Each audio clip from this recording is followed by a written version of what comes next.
நல்லா கவனிக்கும். Front of the face movie ஃபுல்லாக காய்ச்சி இங்கே பிடிக்கூடாது. இங்கே தான் இதுதான் பிடிக்கும். இந்த பாலை பிடிச்சி எடுத்து வந்து இதுதான் ரிஸ்கில் இங்கிருந்து வச்சு இது ஓவரை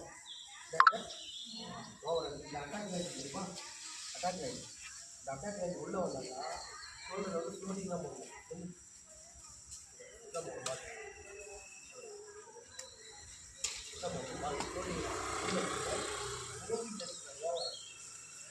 சொல்லுங்களா? அதே போல் வந்து காய்க்கு வந்து இங்கே வந்துட்டீங்களா? காய்க்கு வந்து இங்கே கேட்ச் பண்ணி இங்கே எடுத்து வந்து செகண்ட் கேரி இங்கே கேட்ச் பண்ணி அதே போல் பால் இந்த காலை தூக்கி வச்சு காலை பால் பிடிச்சிட்டு காலை தூக்கி வச்சுட்டு பால் ரிலீஸ் பண்ணி போகுது.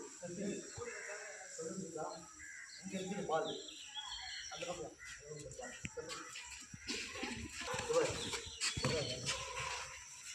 ஓட போகிறோம். இந்த பால் வந்து புஷ் தான் பண்ணணும். இது வந்து 4 புஷ் புஷ்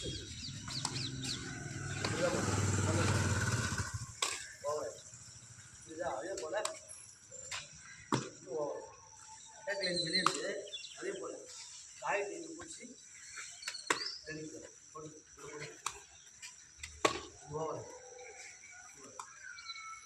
இது ஓவர் இங்கே உள்ளே வச்சுருக்கா காய் மிச்சம் இது வரணும். அதே போல் உள்ள ஒரு அட்டாக் கிட்ட புஷ் தான் போடணும்.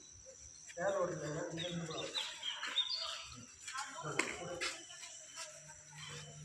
காசு போடையா பால பால் பிடிச்சின்னு கால் தூக்கிடுவோம். காய் டைம் பிடிச்சிட்டு இந்த கால் தூக்கி தான் யூஸ் பண்ணிக்கிறோம்.